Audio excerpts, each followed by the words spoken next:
एक भोंदू रहता था, पर वो इतना सीधा था कि सब प्यार से उसको भोंदू ही बुलाते थे। गायों की सेवा करता था और जिस आश्रम में रहता था वहां के गुरुदेव शाम को प्रवचन करते थे तो सबसे पीछे बैठ के सुनता था। भोंदू को लगता था गुरुजी जो बोल रहे हैं ये बिल्कुल सत्य है, इसमें कोई झूठ नहीं है। एक दिन गुरुजी प्रवचन करते हुए बोले, यमुना के पल्ली पार भांडीर वन में ठाकुर जी गैया चराने आए। भांडीर वन का नाम सुनते भोंदू कान खड़े हो गए। बोले भांडीर वन तो मैं जाता हूं गैया लेके, मुझे तो कभी मिले नहीं वहां पे। अरे मुंह में ही कमी होगी, मुंह में ही सामर्थ्य नहीं होगी उनको देखवे कि मैं ही नहीं देख पाए होंगे, वो तो आते होंगे वहां पे, मुझे ना दिखे होंगे। भोंदू ने पहली बार जिज्ञासा करी, गुरुदेव ठाकुर जी दिखते कैसे हैं? तो गुरुदेव भी हंस गया, अच्छा भोंदू पूछ रहा है, बैठ जाओ बताते हैं। मोर मुकुट पहनते हैं ठाकुर जी, और बोले 2 कान हैं लेकिन कुंडल एक ही पहनते हैं। ठाकुर जी ऐसे पुष्प तोड़ के कान के ऊपर लगा लेते हैं, दोनों कानों में एक ही कुंडल को फेर फेर के पहनते। ठाकुर जी पीली पीतांबरी, ऐसी ठाकुर जी पीली पहनते, पीली पीतांबरी। माला कैसी पहनते हैं? आती है। ठाकुर जी ऐसी पहनते हैं पूरी पैरों तक जाए। गुरु जी कह रहे हैं तो निश्चित है भांडीर वन में आते हैं ठाकुर जी। भोंदू अपनी गैया लेकर के भांडीर वन पहुंच गया। गैया चर रही थी, अब भोंदू ढूंढ रहा है, कभी वृक्ष के नीचे जाके देखे, कभी कहीं देखे, कभी ढूंढे कहीं से चंदन की सुगंधी आ जाए। गुरुजी बता रहे थे उनमें से चंदन की सुगंधी आती है, क्या पता कन्हैया यहीं कहीं हो। इतने भाव से, इतने प्रेम से और इतने भोलेपन से ढूंढने लगा ठाकुर जी को, और ठाकुर जी नहीं मिलते ना तो अपने आप को ही कोसता, मुंह में योग्यता ना होगी यही मारे ना मिल रहे, ठाकुर जी तो यही है। गुरु जी की बात गलत नहीं है, ठाकुर जी तो यही है।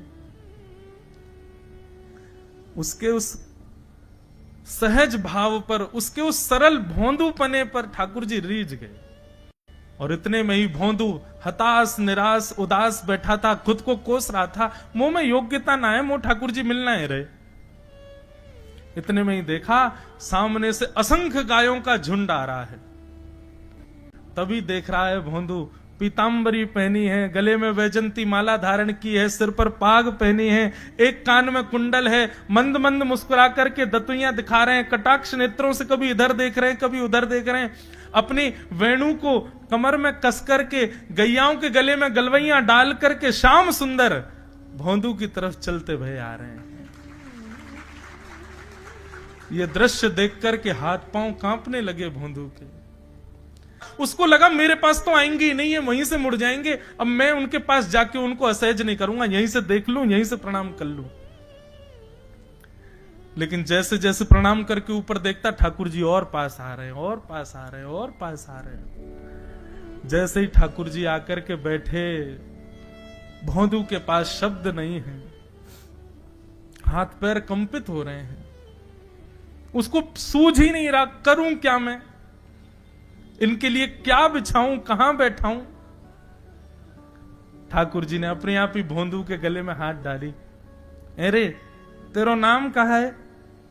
जैसे ही ठाकुर जी ने नाम पूछा, भोंदू अपना ही नाम भूल गया, बोले मुझे याद ही नहीं मेरा नाम क्या है, पर प्रेम से सब लोग मुझे भोंदू बुलाते हैं। अब तो भोंदू नाम सुनते ही ठाकुर जी ताली दे दे के हंसने लगे, तेरा नाम भोंदू है? बोले हाँ मेरा नाम भोंदू है। और ठाकुर जी आपको अच्छा लगा? बोले हाँ बहुत अच्छा लगा। आपको नाम कहा है? ठाकुर जी बोले तुम वो ना जाने? बोले जानू तो ना हूं, लेकिन गुरुजी ने जैसा रूप बताया वैसा ही है आपको, तो आप कहीं नंदनंदन तो नहीं हो? ठाकुर जी बोले हाँ मैं नंदनंदन नहीं हूं, यशोदा जी को लाला, नंद जी को लाला। भोंदू बोलो जय हो भगवान, आज आपके दर्शन है गए। गुरु जी और सब बालकन को तो आप शायद रोज ही मिलते होंगे, लेकिन मैं ही अभागो, मुंह को आप आज ही मिले हो। ठाकुर जी बोले अब चल बात मत बनावे, जल्दी कछु खवा, मुंह को भूख लग रही है। भोंदू एक कपड़े में रोटी बांध के उसमें मिर्च और गुड़ रख करके लेके गया। 2 रोटी थी। भोंदू ने जैसे खोली, एक रोटी ठाकुर जी के सामने धर दी, एक अपने पास रख ली, बोले मैं भी तो खाऊंगा। ठाकुर जी ने बढ़िया रोटी ऐसे घुमाई और प्रेम से गुड़ खामे और रोटी पान लगे प्रेम से, और ठाकुर जी तो चप चप करके नेक देर में पा गए। भोंदू तो भूल ही गयो, मुंह खानो भी, और ठाकुर जी को ही देख रहा है। ठाकुर जी बोले और जोर की भूख लगी, ला अपनी रोटी दे दे। भोंदू बोलो मुंह को भी भूख लगी है। बोले अच्छा चल आधी आधी खा ले, या मैं आधी तू खा ले आधी मैं खा लूं, दोनों खा लिए। कल ते नेक्स्ट से ज्यादा सी रोटी ले आइयो, भूख ज्यादा लगे, और सुन यही समय आइयो, मिलूंगा कल भी तोते। ठाकुर जी अपने मार्ग पर चले गए। भोंदू इतना प्रसन्न है, बोले आज मुंह को ठाकुर जी मिल गए। गुरुदेव के प्रवचन का समय होगा, भोंदू पीछे जाके बैठ गया, अपने गुरुदेव को प्रणाम करे, इनकी कृपा से ठाकुर जी मिले। उसने किसी को नहीं बताया, उसको लगा सबको ही मिलते हैं भगवान, मुझे ही मिले हैं बहुत दिन बाद। दूसरे दिन भोंदू खूब सारी सामग्री रसोई घर में इकट्ठा करके जाने लगा। किसी ने जाके गुरुदेव से कह दिया कि भोंदू बहुत सारी सामग्री ले जा रहा है। गुरुदेव ने जाके कही, भोंदू इतनी सामग्री ले जा रहा हो भैया, वो भंडारो करेगो का? नहीं गुरुजी, भंडारो तो नहीं करूंगा, वो नंद नंदन नाम है, वो यशोदा नंदन मदन मोहन, वो अपनी गैया चरा के आए, कल भी आए, मेरी रोटी खा गए, मैं भूखो ही रहेगो कल। या हमारे ज्यादा सी ले जा रहा हूं, बेचारे बहुत भूखे आए कल, कि उनको पेट भर जाएगा, मैं भी पा लूंगा। या हमारे गुरुजी आज ज्यादा सामग्री ले जा रहा हूं।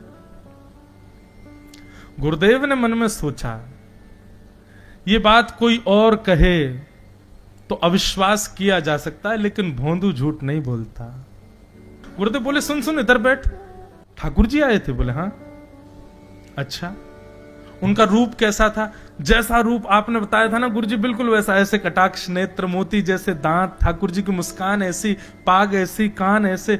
लेकिन गुरुदेव बोले, रूप कैसा भी बता दे, चरण यदि इसने बता दिए तो मैं मान जाऊंगा कि ठाकुर जी थे। अच्छा, तूने चरण देखे? बोले हाँ गुरुजी, मैंने चरण देखे। चरण कैसे थे? ठाकुर जी के चरण जब वो चल करके आगे बढ़ते हैं ना, तो चिन्ह बन जाते हैं। कहीं ध्वजा बनी थी, कहीं शंख बना था, कहीं कुछ बना था। जब चरण का यथावत वर्णन भोंदू ने कर दिया, गुरुदेव समझ गए। बोले निश्चित ठाकुर जी आते। नहीं तो भोंदू कहां जाने, इतनी बुद्धि नहीं है उस पे कि वो इतना सब कुछ ढूंढ धाड़ के मुझे बताए। भोंदू एक काम करेगा? बोले हाँ। ठाकुर जी आएंगे तो तेरे सखा बन गए? बोले हाँ। तो उनको लेकर के आश्रम आ जा, यहां पे आ जा। भोंदू बोला कि इतने योग्य बालक हैं, लेकिन ठाकुर जी ने किसी से नहीं कही, मुझसे कही है। अगर मैंने ये काम नहीं किया तो मेरा जीवन व्यर्थ है। भोंदू को लगा ठाकुर जी सबसे ही मिलते हैं, गुरु जी किसी से भी कह के बुलवा लेते, मुझको काम दिया। भोंदू ने तो उसको अपने हृदय में ले लिया, अब ये काम मुझे करना है। बोले गुरु जी मैं वचन दे के जा रहा हूं, ठाकुर जी को मैं लेके आऊंगा। भोंदू वन में चला गया। अब तो उसको मिलने की भी एक्साइटमेंट नहीं है और कोई उसके मन में भाव ही नहीं है, उसको ये है बस ठाकुर जी को मैं ले जाऊं। जाकर के बैठा, ठाकुर जी अपनी गैया चराते भये, बढ़िया सुंदर एक डंडा पर हाथ टांगे भये ठाकुर जी आए। रूप देख करके फिर से भावुक हो गया भोंदू। ठाकुर जी आकर के बैठ गए। बोले चल जल्दी निकाल रोटी, भूख लगी है मुंह को। जय जय, एक प्रार्थना करूं? बोले करो। आप मेरे संग मेरे सखाओ ना आप? बोले हाँ तेरो सखाऊं तो मेरी बात मानोगे? बोले कहा, आप मेरे संग आश्रम चलो गुरु जी के पास। ठाकुर जी रोटी पाते जा रहे, ठाकुर जी ने अनसुनी कर दी बात। बोले जय जय कछु कहो ना, आप चलोगे ना? ठाकुर जी बोले हम तेरे सखा हैं, तेरे गुरु जी के सखा नहीं है। तू मोते मिल, तू मेरे संग खा, तू मेरे संग रहे, तू कछु कर, तो कुछ सब अधिकार है, लेकिन ये हम गुरु जी ते मिल बातें मिल ये सब हम नहीं करेंगे। हम बस तेरे सखाएं, तो ये जाने और कोई ये ना जाने। ए जय जय ऐसा मत कहो ना, वे नहीं बताते तो मैं तो आपको देख ही नहीं पाता, मैं तो आपको जानता ही ना हूं। उनने ही तो मुझको बताई कि आप भांडीर बनाते हो, आपका रूप ऐसा है, उनने कृपा करके मुझको आपसे मिलवाए हो, वे ही हमारी मित्रता के मूल आधार हैं, उनसे तो मिलवे चलो ना। ठाकुर जी बोले देख ज्यादा जिद मत करे, हमने तो उसे एक बार कह दी हम नहीं जाएंगे नहीं जाएंगे नहीं जाएंगे। लाओ ये मिर्च गुड़ सब दो, ये सब गुरु जी को, ये भी मत खाओ। और सुनो, यदि हमारे गुरु जी से आपको प्रेम नहीं है तो हमको आपसे प्रेम नहीं है। कल ते अपनी गैयान को लेकर कहीं और चरावे जाओ, होंगे तुम नंदन नंदन अपने गांव के, मेरे गुरु जी के पास नहीं जाओगे। और सुनो, ये मुंह में जो रोटी रखी जाओ को उगल ले आओ, ये भी गुरु जी की रसोई में बनी है, हमारे गुरु जी से नहीं मिलेंगे। ठाकुर जी बोले अरे भोंदू ने रुक तो नहीं नहीं, नहीं अब तो मैं सुनूंगा ही नहीं, आपने ऐसे कैसे कह दी नहीं जाएंगे, 3 बार नहीं जाएंगे नहीं जाएंगे। और ये भांडीरवन मेरो है, मैं यहां गैया चरावे आऊं, कल से अगर तुम और तुम्हारी गैया दिख गई मुंह को तो तुम्हारी गैयान को लेके मैं चलो जाऊंगा आश्रम, फिर तुम्हारी मैया बाबा तुमको मारेंगे। ठाकुर जी बोले अरे भोंदू इतना नाराज? बोले यदि मुंह से मित्रता रखनी है तो मुंह को वचन देना पड़ेगा कि आप आश्रम चलोगे, और अगर आपने फिर से नहीं कही तो मैं जा रहा हूं वापस, और कभी आपको मुख नहीं देखूंगा, अपना मुख नहीं दिखाऊंगा। ठाकुर जी बोले इस मुख को देखने के लिए या संग के लिए लोग पता हो तो कितनी तपस्या करें। बोले जो तपस्या करें उनको मुबारक तुम, मोको ना चाहिए, मो ना मिलनो तुमते, मो कोई गरज ना पड़ रही तुमते, आज तक नहीं मिले, कल ही तो मिले हो मोते, वो भी गुरुदेव की कृपा से मिले हो, जाओ मत मिलियो, मोए ना चाहिए तुम। ठाकुर जी बोले मैं तो ना जाऊंगा, मैं तो तेरे पास ही रहूंगा। बोले तुम मत जाओ, मैं जा रहा हूं। कि जाने लगा वापस। भोंदू, ठाकुर जी पुकार रहे हैं भोंदू को, मानो जैसे त्रिलोकी लेके जा रहा है वो ठाकुर जी के, जैसे मानो पूरा ऐश्वर्य ठाकुर जी का ले जा रहा हो। अरे भोंदू ने रुक तो जा। लेकिन जब भोंदू दिखना बंद हो गया, हमारे ठाकुर जी विचलित हो गए। ठाकुर जी दौड़ करके गए और जाकर के भोंदू के पित्ती पे चढ़ गए। बोले ले चल अपने गुरुदेव के पास, चलूंगा तू जहां कहेगो, लेकिन तो दूर नहीं जान दूंगा। और भोंदू ठाकुर जी को ऐसे ऊपर चढ़ा करके लेकर के आश्रम जा रहा है। गुरुदेव आकर के खड़े हो गए और मन में बस विचार कर रहे थे, हाथ पांव कांप रहे थे। बोले ठाकुर जी आएंगे कि नहीं। इतने में ही भोंदू आया और तभी देखा भोंदू की पिद्दी पर ठाकुर जी टंगे भय आ रहे हैं।